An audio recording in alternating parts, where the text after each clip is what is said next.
देख सकता है। काली अमावस की रात थी। चारों ओर सिवाय हवाएं और शोर के अलावा कुछ भी नहीं था। राजन को आज घर लौटने में देर हो गई थी। रात के सन्नाटे को वो अपनी साइकिल से चीरता हुआ चला जा रहा था। वो गांव की नदी तक पहुंचा ही था कि तभी उसे नदी के पास एक काला साया दिखाई दिया, जो नदी के किनारे पानी को घूरे जा रहा था। इतनी रात को नदी के पास देखकर राजन के ना जाने क्यों रोंगटे खड़े हो गए। उसे ऐसा महसूस हुआ मानो उसके पैर साइकिल के पैडल पर जम गए हो। राजन कपकपाते हुए होठों से बोला, कौन है वहां पर?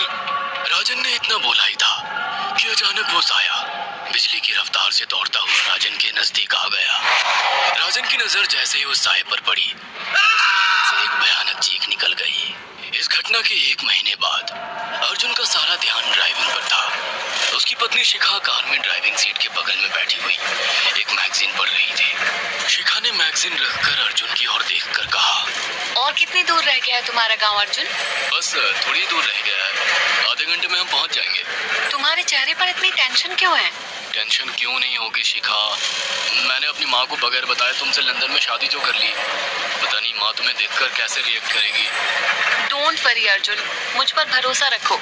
तुम्हारी माँ को मनाने की जिम्मेदारी मेरी है। आई होप शिखा ऐसा ही हो। यकीन मानो, अगर ऐसा हुआ ना तो मेरे ऊपर से एक बहुत बड़ा बोझ उतर जाएगा। अब मुस्कुरा भी दो यार। अच्छा, तुम बता रहे थे कि गांव में तुम्हारी बहुत बड़ी हवेली बनी हुई है। कुछ बताओ ना अपनी हवेली के बारे में। अरे 15 मिनट में हम वैसे भी पहुंचने वाले हैं, तुम खुद देख लेना। कुछ ही देर में अर्जुन अपने गांव वीरपुर अपनी हवेली में खड़ा हुआ था। अर्जुन की माँ अर्चना देवी अर्जुन के स्वागत के लिए हवेली के बाहर खड़ी हुई थी। अर्जुन ने दौड़कर अपनी माँ के पैर छुए और डरते हुए बोला, ये शिखा है माँ, मेरी पत्नी। हम दोनों ने लंदन में शादी कर ली। अर्जुन की बात सुनकर अर्चना देवी मुस्कुराकर बोली, कोई बात नहीं बेटा, एक ना एक दिन तो तुझे शादी करनी ही थी।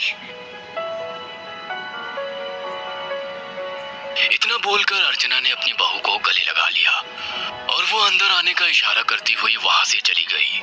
अर्जुन को अपनी माँ का ये बिहेवियर देखकर बहुत ज्यादा हैरत हुई। उसे उसकी माँ इस बार बहुत बदली हुई सी लगी। अर्जुन पूरे 10 साल बाद लंदन से आया था। अर्जुन उन्हीं ख्यालों में खोया हुआ था कि उसके कानों में उसकी पत्नी शिखा की आवाज टकराई। अब क्या बाहर ही खड़े रहने का इरादा है क्या? अंदर नहीं चलोगे? कौन से ख्यालों में गुम हो गए? मुझे लगा था माँ को मेरी शादी के बारे में जानकर बुरा लगेगा, मगर माँ को तो जैसे कोई फर्क ही नहीं पड़ा। अजीब आदमी हो, ये तो अच्छी बात है। मुझे मेहनत करने की जरूरत ही नहीं पड़ी। चलो अब अंदर भी चलो। अर्जुन और शिखा अंदर की ओर चले गए। अर्जुन ने देखा कि उसकी हवेली में सन्नाटा पसरा हुआ था। उसे याद था कि उसकी हवेली में बहुत सारे नौकर चाकर हुआ करते थे। डाइनिंग टेबल पर डिनर के दौरान अर्जुन अपनी माँ से जो बोला, वो सुन उसकी पत्नी शिखा और रहस्यमय अंदाज में मुस्कुराकर लगातार देखे जा रही थी। माँ, हवेली के सारे नौकर कहाँ गए? मैंने सबको छुट्टी दे दी बेटा। लेकिन क्यों माँ? तुम्हें तो काम करने में बहुत ज्यादा तकलीफ होती होगी। नहीं बेटा, मुझे कोई तकलीफ नहीं होती। कुछ वक्त से मुझे सुकून और सन्नाटा अच्छा लगता है। अर्जुन इससे पहले अपनी माँ से कुछ कहता कि उसकी माँ ने उसे बोलने से रोक दिया। अर्जुन चुपचाप खाना खाने लगा। खाने के बाद अर्जुन और शिखा बेडरूम में चले गए। अर्जुन बेड पर सोच में लेटा हुआ था कि अचानक शिखा अर्जुन से लिपट गई और वासना का तूफान अपने चरम पर पहुंच गया था। अचानक शिखा को दरवाजे पर 2 लाल लाल आंखें दिखाई दिए। उसे ऐसा लगा जैसे कि कोई उसे देख रहा हो। शिखा ने तुरंत बेड से उठकर अपने कपड़े पहन लिए। क्या हुआ शिखा? अर्जुन, मुझे ऐसा लगा जैसे कोई हम दोनों को देख रहा हो। पागल हो गई हो क्या? हवेली में सन्नाटा पसरा हुआ है, एक भी नौकर चाकर नहीं है। तुम्हें वहम हुआ होगा। तुमने तो सारा मूड खराब कर दिया शिखा। अब सो जाओ। उस रात अर्जुन तो गहरी नींद में सो गया, मगर शिखा की आंखों से नींद कोसों दूर थी। अगली सुबह शिखा जल्दी उठकर किचन की ओर चली गई, मगर उसने देखा कि उसकी सास अर्चना नाश्ता तैयार कर चुकी थी। माँ, आपने तकलीफ क्यों की? मुझे बुला लेती आप। शिखा की बात सुनकर उसकी सास अजीब से अंदाज में शिखा की ओर देखने लगी। उनके देखने के अंदाज में पता नहीं ऐसा क्या था कि शिखा को अपने रोंगटे खड़े होते हुए महसूस हुए। अर्चना धीरे धीरे करीब कदमों से शिखा के करीब आकर बोली, कोई बात नहीं बेटी, तुम्हें अब यहीं रहना है। तुम सिर्फ मेरे बेटे के साथ प्यार से रहो और जल्दी से मुझे एक पोता दे दो। काम की चिंता मत करो, वो सब मैं कर लूंगी।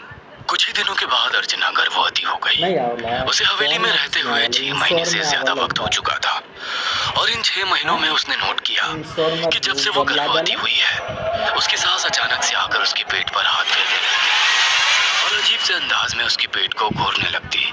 शिखा ने तंग आकर अर्जुन से कहा, अर्जुन, मुझे तुम्हारी माँ का बिहेवियर बड़ा अजीब लगता है।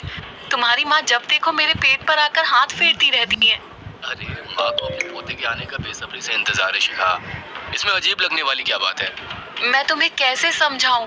मैंने माँ की आंखों में एक अजीब सी चमक देखी है। कैसे चमक? शिखा के मुंह से अचानक से एक अल्फाज निकल गया, जैसे किसी डायन की आंखों में होती है।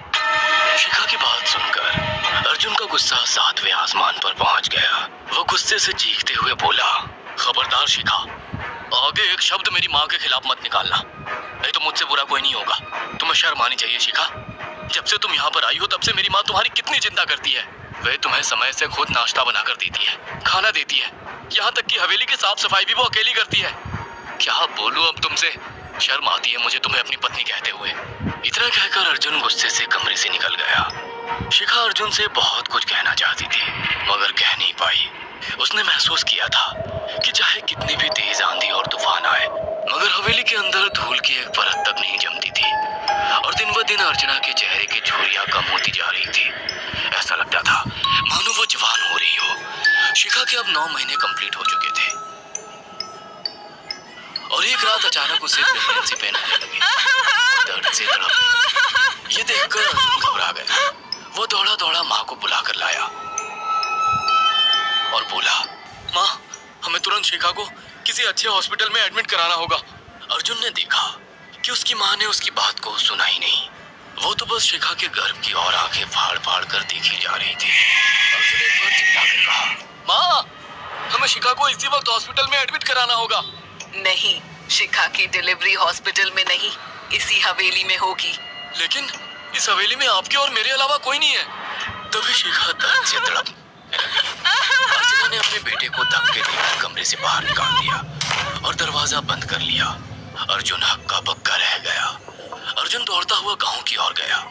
उसने देखा कि गांव में एक पेड़ के नीचे गांव के सभी बुजुर्ग इकट्ठे थे। उनके हाथों में जलती हुई मशालें थी।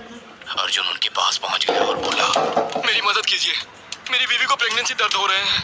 आप प्लीज किसी गाय को बुला लीजिए, जितना पैसा चाहिए देने को मैं तैयार हूँ। तभी उसके कानों में गांव के सरपंच की आवाज टकराई, बेवकूफ लड़के, तू अपनी बीवी को एक डायन के यहाँ पर मरने के लिए छोड़ आया। क्या कहना चाहते हैं आप जानते हैं आप क्या कह रहे हैं? वही जो तू सुन रहा है। तेरी माँ एक डायन है। इन गांव वालों के हाथों में जो मशाले देख रहा है ना, हम तेरी ही हवेली में आग लगाने जा रहे थे। तेरी माँ ने इस गांव में ना जाने कितने नौजवानों को मार कर खाया है। तेरी माँ एक डायन है। लगता है आपका दिमाग खराब हो गया है। आप जानते भी हैं मैं कौन हूँ? हाँ, मैं जानता हूँ। तू ठाकुर धीरेन्द्र प्रताप का बेटा है। तेरे पिता को शक हो गया था कि तेरी माँ एक डायन है, इसीलिए उन्होंने तुझे हमेशा उससे दूर रखा। पहले तेरी माँ ने तेरे पिता को मारा और धीरे धीरे करके वह हवेली के सारे नौकरों को मार कर खा गई और फिर गांव वालों को भी मारने लगी।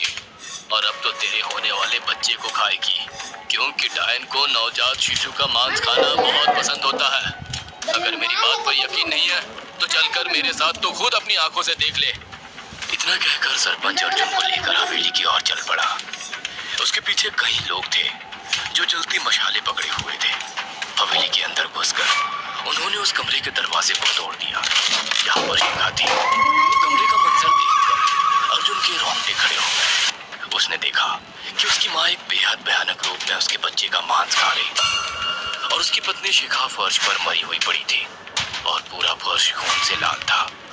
अर्जुन को अपनी आंखों पर यकीन नहीं आ रहा था कि तभी उसकी माँ उसके ऊपर झपटी।